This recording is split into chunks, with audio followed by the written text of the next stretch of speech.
मैं सूरज कश्यप एक बार फिर से स्वागत करता हूं आपके अपने YouTube channel easy GK trick विदेश की क्लासेस में। तो दोस्तों आज हम बात करने वाले डीलिमिटेशन यानी परिसीमन के बारे में। तो क्या होता है ये परिसीमन, चलिए बात करते हैं। दरअसल ये करंट का टॉपिक इस वजह से है क्योंकि इलेक्शन कमीशन के पूर्व लीगल एडवाइज़र का ये कहना है कि जो डीलिमिटेशन कमीशन अरुणाचल प्रदेश, मणिपुर, आसाम और नागालैंड के लिए बनाया गया है वो पूरी तरीके से अनकॉन्स्टिट्यूशनल और इलीगल है। तो इसके लिए आपको सबसे पहले ये जानना ज़रूरी है कि ये डीलिमिटेशन कमीशन क्या होता है। तो सबसे पहले हम उसके बारे में बात करते हैं, फिर पूरी स्टोरी के बारे में बताएंगे। डीलिमिटेशन, जिसको कि हिंदी में परिसीमन कहा जाता है, ये इसलिए बनाया जाता है ताकि लोकसभा और विधानसभा में जो बाउंड्रीज को डिसाइड किया जा सके। इसको एक एग्जांपल के द्वारा समझते हैं तो आपको आसानी से समझ में आ जाएगा। देखिए, मान लीजिए ये कोई स्टेट है, तो इस स्टेट में कितनी सीटें लोकसभा की होंगी और कितनी सीटें विधानसभा की होगी ये डिसाइड किया जाता है पॉपुलेशन के हिसाब से। और इस तरह से इसको डिवाइड किया जाता है ताकि हर स्टेट में जो इक्वल रिप्रेजेंटेशन हो सके। मान लीजिए एक इस स्टेट में जो लोकसभा के लिए जो सदस्य चुना जाता है वो 5 लाख लोगों का रिप्रेजेंट करता है, 5 लाख लोगों को। तो हर स्टेट में ऐसे ही बनाया जाएगा कि वो 5 लाख लोगों को ही रिप्रेजेंट कर सके ताकि इक्वल रिप्रेजेंटेशन हर स्टेट में हो। इसकी नीड क्या होती है, क्यों डिलिमिटेशन बनाया जाता है? तो इक्वल रिप्रेजेंटेशन हो सके और fair division of geographical area हो। और तीसरा है follow the principle of one vote one value. इस स्टेट में कितनी लोकसभा सीटें होंगी, कितनी विधानसभा सीटें होंगी, इसको डिसाइड करने के लिए डीलिमिटेशन कमीशन यानी परिसीमन आयोग का गठन किया जाता है, जिसको गठित करता है प्रेसिडेंट। और ये इलेक्शन कमीशन के साथ में ही काम करती है। भारतीय संविधान का आर्टिकल 82 पार्लियामेंट को ये पावर देता है कि हर एक सेंसस के बाद वो डिलिमिटेशन एक्ट बनाए। एक्ट 1948 ये डिसाइड करता है कि हर 10 साल में सेंसेक्स निकाला जाएगा। रिसेंटली अगर बात की जाए तो 2011 में सेंसेक्स रिपोर्ट आई थी, यानी अब आएगी नेक्स्ट 2021 में। भारतीय संविधान का आर्टिकल 170 ये बताता है कि हर एक सेंसस के बाद जो स्टेट की कॉन्स्टिट्यूशनल टेरिटरी है वो डिसाइड की जाएगी। मतलब किस स्टेट से कितनी लोकसभा सीटें आएंगी ये डिसाइड किया जाता है हर एक सेंसस के बाद। यह एक्ट इनेक्टेड हो जाता है पार्लियामेंट में, तो यूनियन गवर्नमेंट एक डीलिमिटेशन कमीशन का गठन करती है।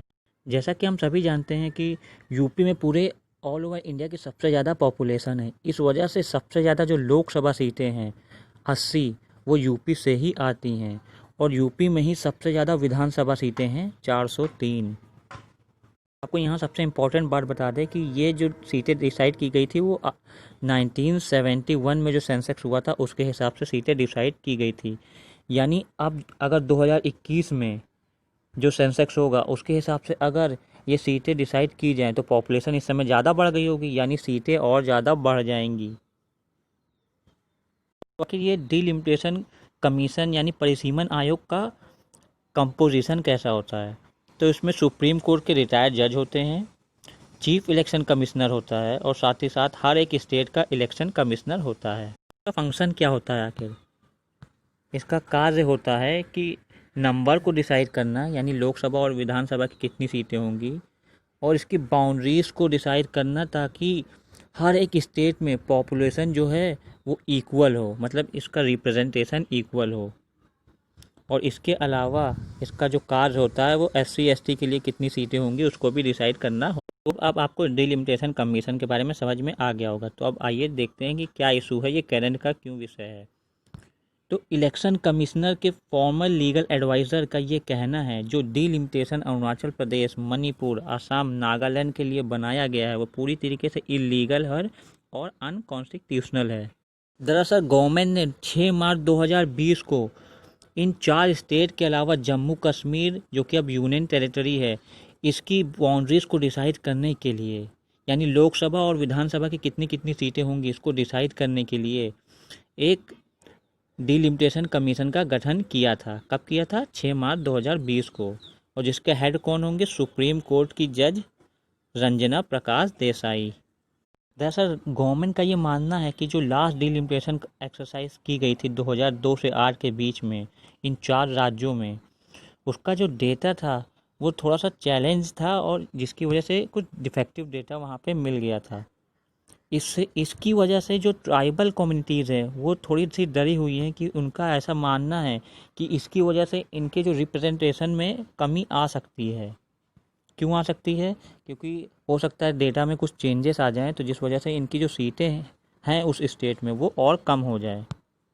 डिफेक्टिव डेटा की वजह से ही पार्लियामेंट ने ये डिसाइड किया है कि इलेक्शन कमीशन एक डिलिमिटेशन एक्सरसाइज करे इन 4 राज्यों में।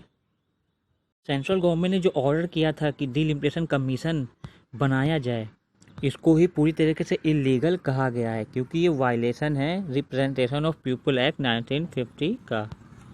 तो आखिर ये इलीगल और वायलेटेड क्यों है? क्योंकि सेक्शन 8A और रिप्रेजेंटेशन ऑफ पीपल एक्ट 1950 जो कि 2008 में पार्लियामेंट में इंट्रोड्यूस की गई थी, उसके अकॉर्डिंग इन 4 नॉर्थ ईस्ट स्टेट में जो डिलिमिटेशन का डिसाइड किया था वो छोड़ा गया था इलेक्शन कमीशन के ऊपर। मतलब इलेक्शन कमीशन डिसाइड करेगी कि कहाँ पे कितना कितना रिप्रेजेंटेशन होना चाहिए। और अब इसको इसी पर ना छोड़कर इसके लिए डिलिमिटेशन कमीशन बैठाया जा रहा है। इस वजह से इसको इलीगल वायलेटेड बताया जा रहा है। तो दोस्तों ये तो था कुछ डिलिमिटेशन के बारे में। आई होप ये वीडियो आपको पसंद आई होगी। अगर आपकी कोई कमेंट या क्वेरी है तो आप कमेंट बॉक्स में पूछ सकते हैं। और अगर आपको वीडियो अच्छी लगी तो please like and subscribe my channel. Okay दोस्तों, बाय बाय, टेक केयर, जय हिंद।